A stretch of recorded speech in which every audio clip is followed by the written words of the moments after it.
Welcome everyone to Eikon. My name's Dan, like Talitha said. I'm glad you guys are here with us, and I want to touch on one thing that was in that video, and that is our annual helicopter egg drop. Now, how many of you have been to our Easter extravaganza before?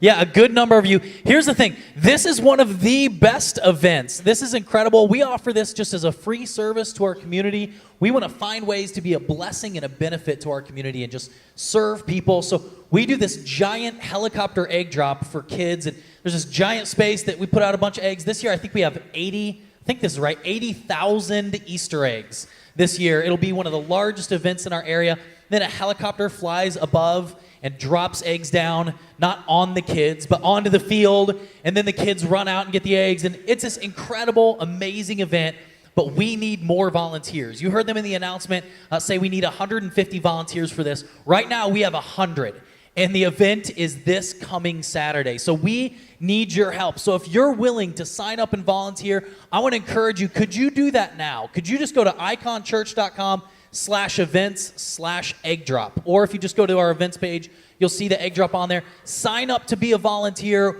We desperately need more people helping out for this event. We want to make it a great event. And if you've never been to it, you really are missing out. It's an incredible, awesome event. So please sign up for this. It is next Saturday, the 24th. It's going to be a great event. So thank you guys for doing that. We need 50 of you to sign up. We are not leaving today. No, I'm just kidding. Anyway, thank you for being willing to jump on there and sign up to help work at this event. Well, hey, I'm excited to be here in week 2 of our series called Milk to Meat. If you missed last week, you guys really missed it. Steve Cochran, one of our pastors here, spoke last week, did an incredible job kicking off this series, and I wanted to kind of keep going with this, but before we jump into the message, I need to let you guys know a few things about our household. So here's the thing. If you came to our house, you would find out a few things about us. You'd find out, first of all, how amazing of a cook my wife Kelly is. She is an incredible cook. I'm telling you, she's awesome. And here's the thing. You might also find out that I am not such a great cook. I am not the one that carries the lion's share of cooking responsibilities, and my kids are grateful for that. Here's the thing. I'm such a bad cook. My kids always remind me of this. There was this one time several years ago, I'm going to use that as an excuse, several years ago, that my wife was leaving for the evening and said, Dan, real easy, I left some macaroni and cheese for the kids. You can just make that for them. And I thought, oh, I got this, easy Mac. I can totally do this. So I took the macaroni and cheese and I put it in this microwave safe bowl like you're supposed to. I didn't want anything catching on fire. And added the water and put it in there and heated it up. Got it out and put the cheese on it. And it looked a little different. I was like, oh, it's kind of weird. I was like, that's okay. You stir it enough. Maybe add a little milk. I don't know. And I gave it to the kids and I was like, here you go.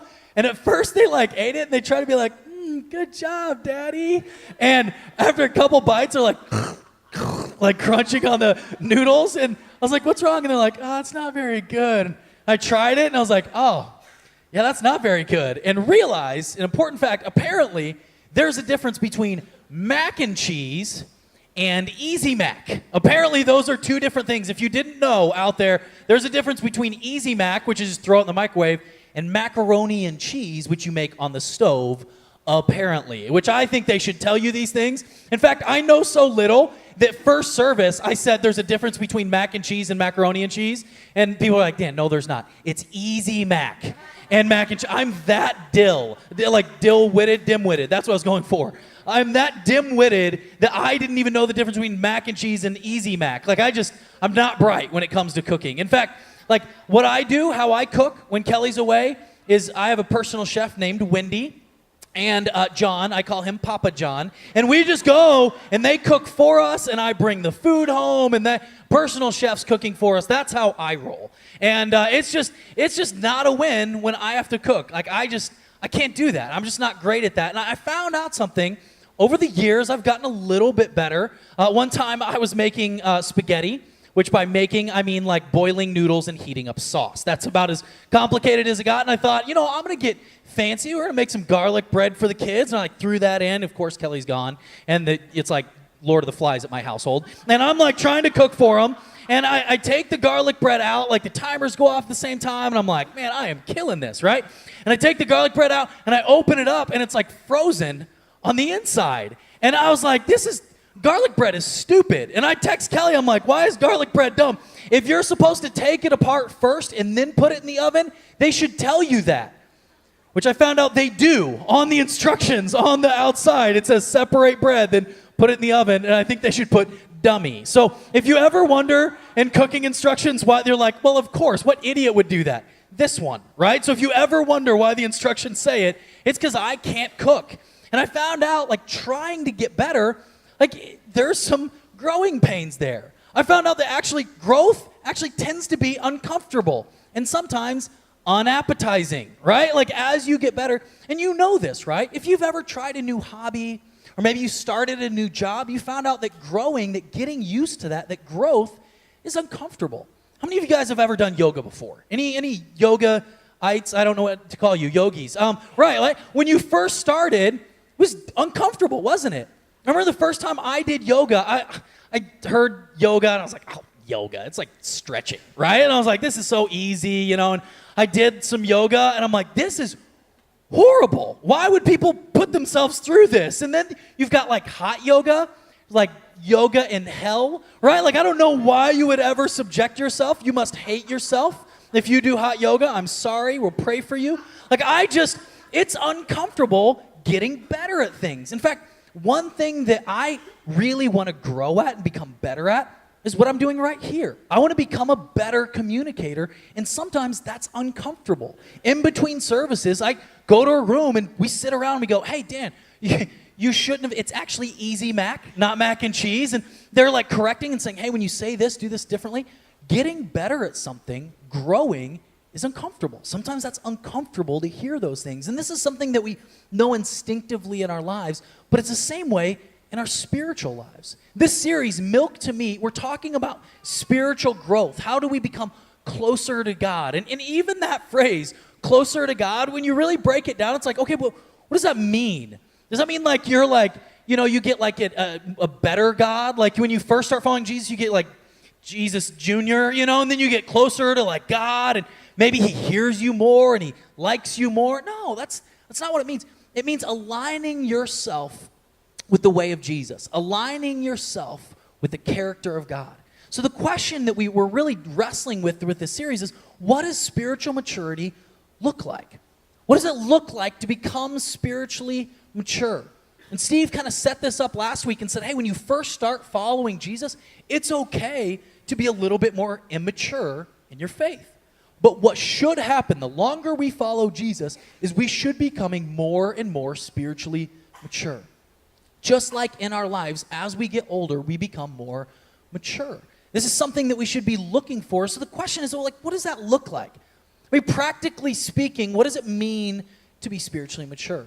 Well, I think what's important is to really start with Jesus. If we're followers of Jesus, if that's what Christianity is all about, then we should look at Jesus. And I think this is really important because he said really clearly what his mission was when he came here to earth.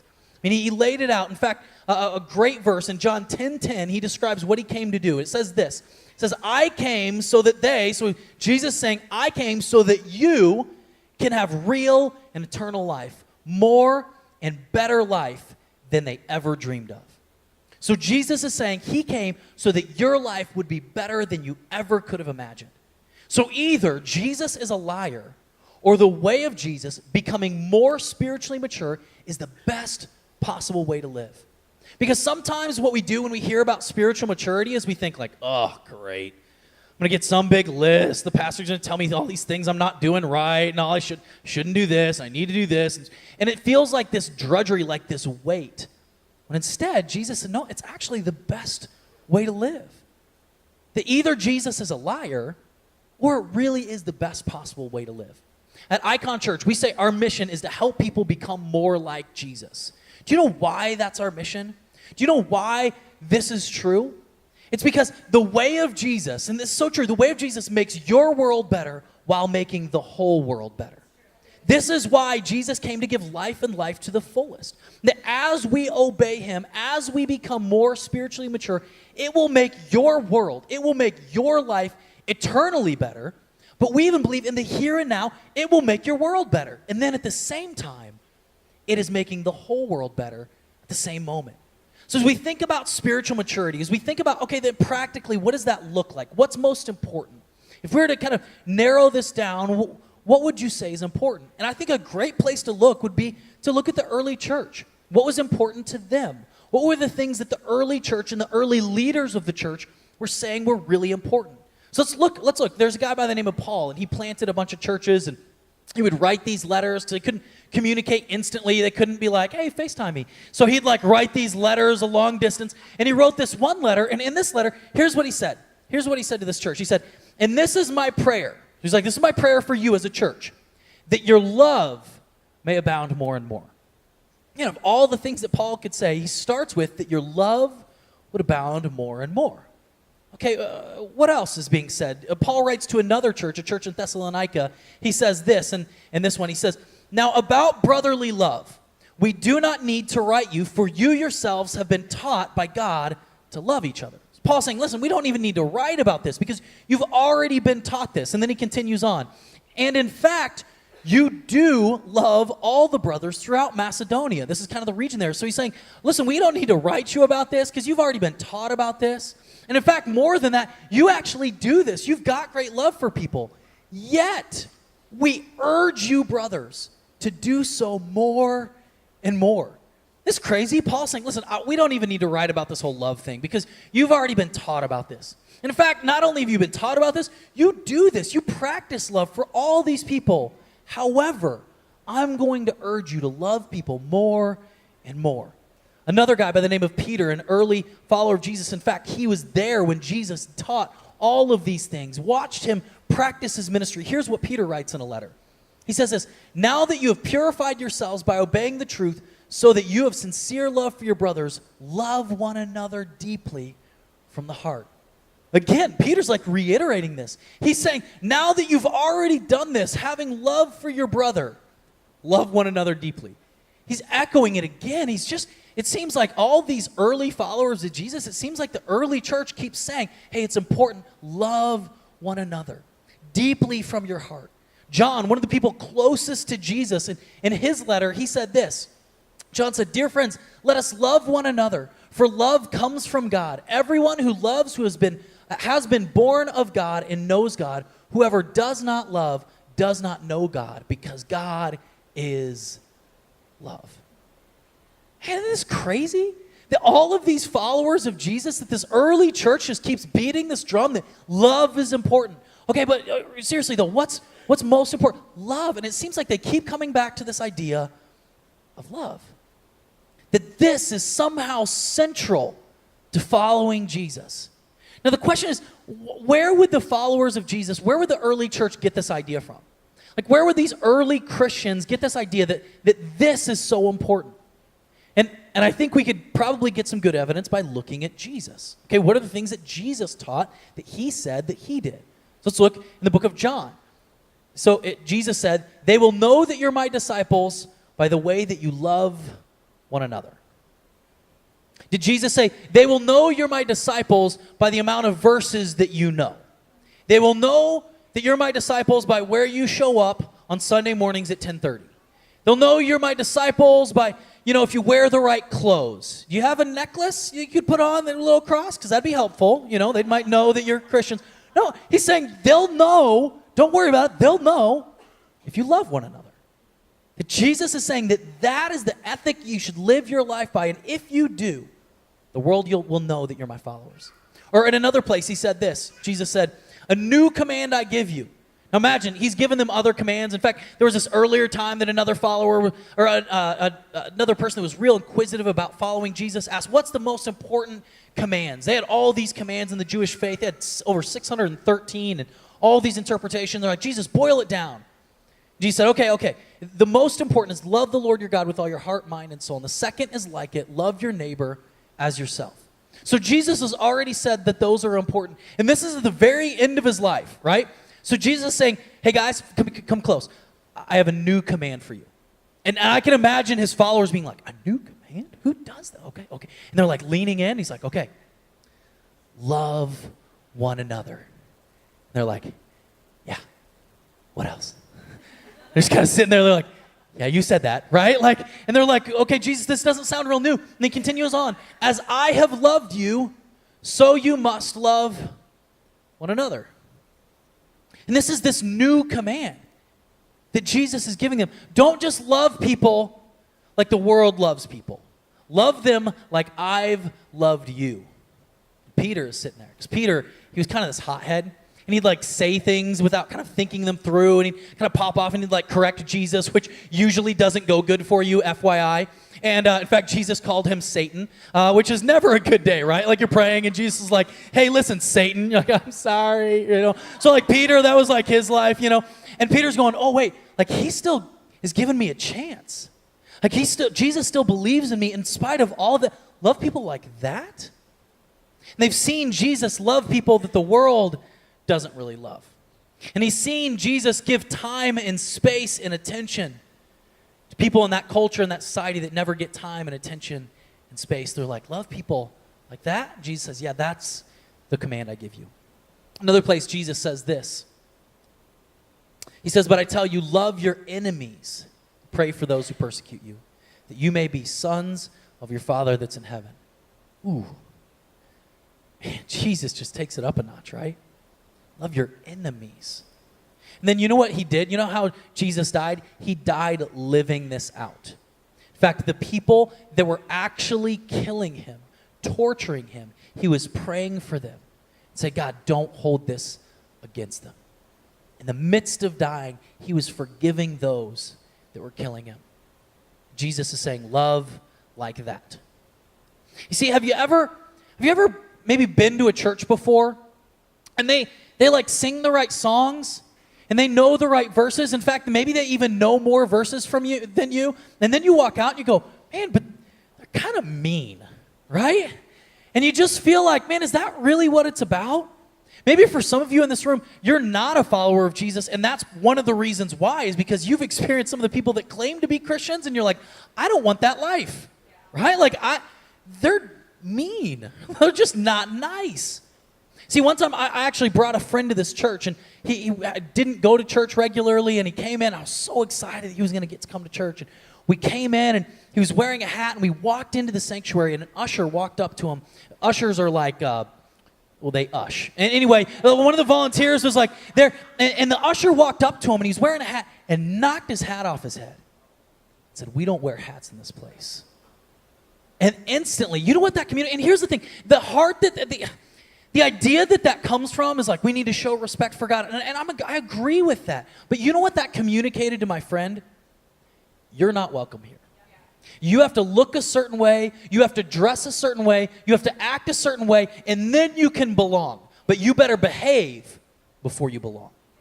And you know what my friend did? He's like, I don't want to be at this place. And I didn't either.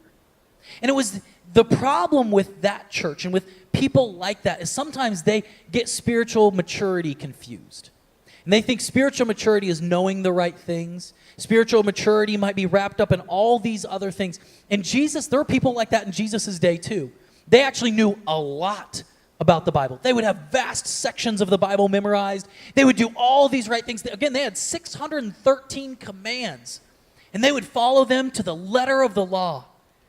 But they didn't have love for other people. You know what Jesus said about people like that? Jesus said to people like that, to their face, things that I wouldn't feel comfortable saying. He called them sons of Satan. He called them foolish. He called them arrogantly stupid.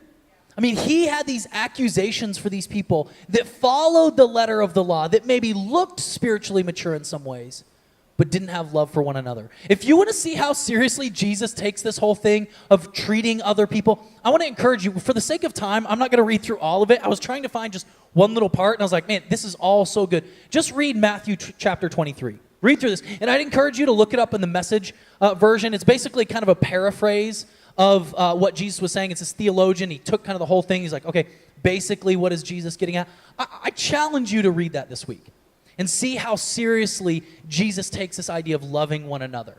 And if you think spiritual maturity is about just following the letter of the law, but not having to love the other, you'll find out how important, how strongly Jesus feels about that. So here's the hard thing, is Jesus, it keeps talking about love, right? And he keeps circling back to this idea. And the early church keeps circling back to, and in the church, it's real easy to go, yeah, Pastor, I get it. Like, you love, sure, we love people, but like, let's talk about the deep stuff, right? Like, what does that look like? Because loving other people, sometimes it's hard, isn't it? And you know what I want in spiritual maturity? You know what I want in my Christian walk? I want in following Jesus the same thing I want when I cook. When I cook, I want this, right? Like, I want easy, right? I want simple. I want any lane, anytime. Like, that's what I want with I want to walk up and talk to some faceless computer and say exactly what I want, and to pull around a corner and get exactly what I want within a couple of minutes and then be done. That's what I want. That's what's easy. And you see, the thing is, the way things work with spiritual maturity doesn't have a drive-through lane, right? Like, there is no drive-through when it comes to spiritual maturity. There is no short track. There is no, just do this and everything will be perfect and then you're done. No, it's hard. It takes effort. It takes work. You know what? Spiritual maturity that lacks love is like this. Now, I'm not trying to hate on McDonald's, right? But if you look at this, we got some McDonald's here. We've got, looks like a hash brown patty thing and like a sandwich of some kind that has meat in it. And right, like does this contain calories? If you eat this, you'll survive, right? Like, it has lots of calories, I'm sure, right? Like, this is food.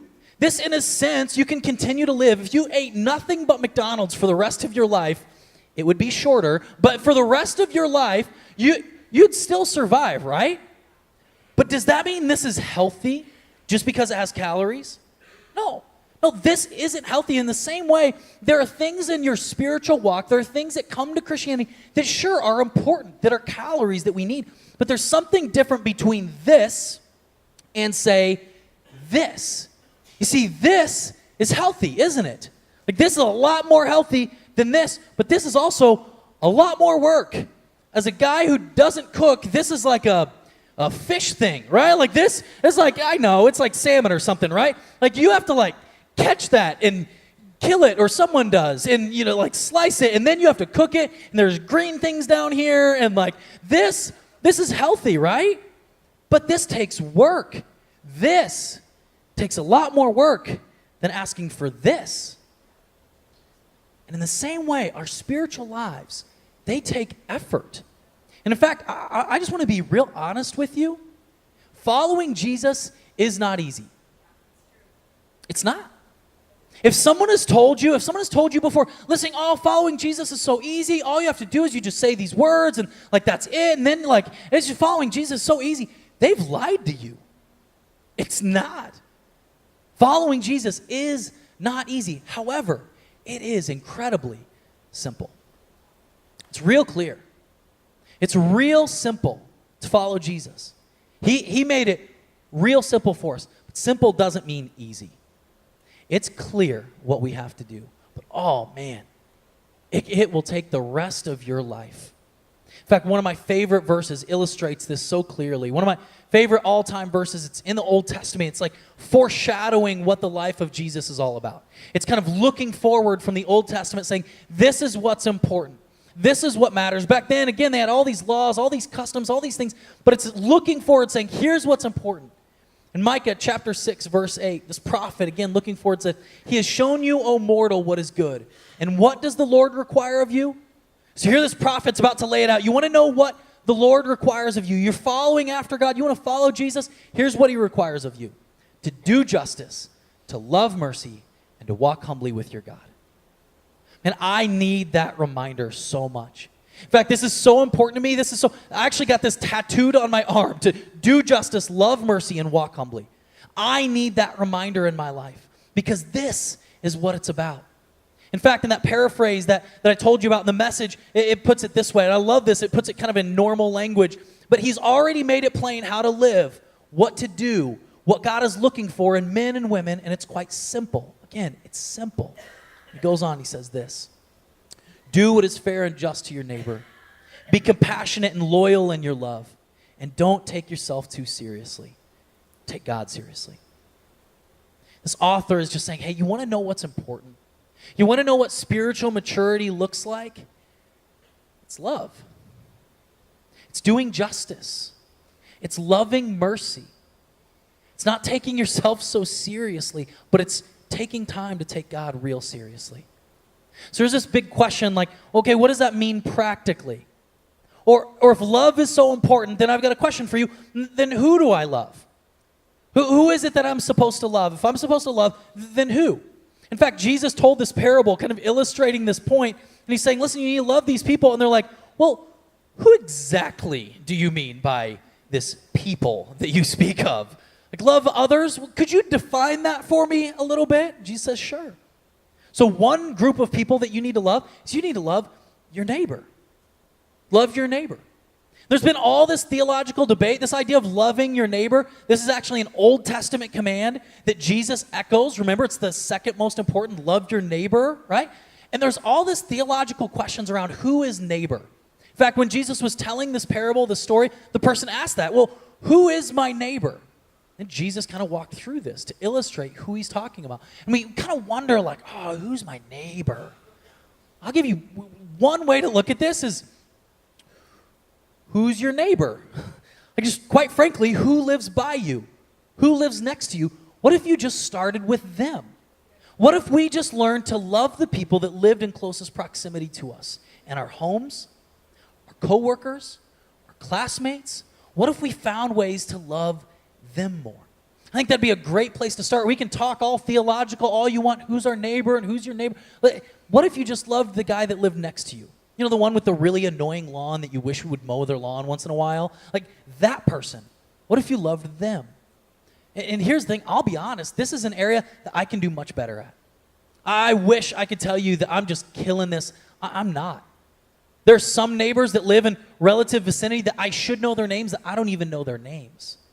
This is an area that I'm saying, listen, I need to get better here.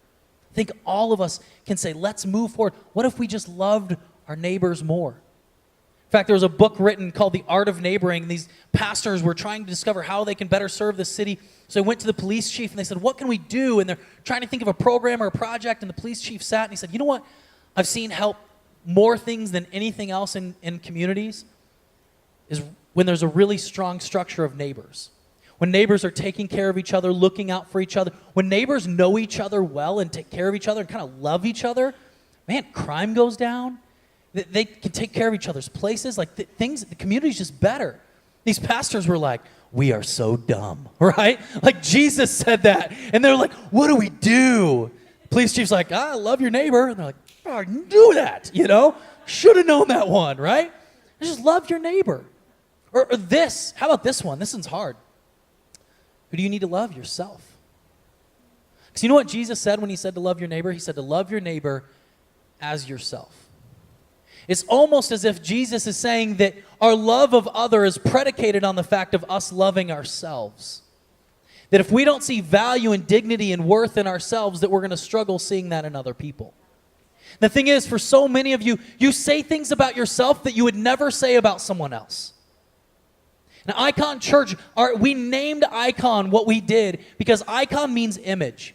And we say we believe every single person is created in God's image and have inherent dignity and respect. We need to treat them like that. And that includes you.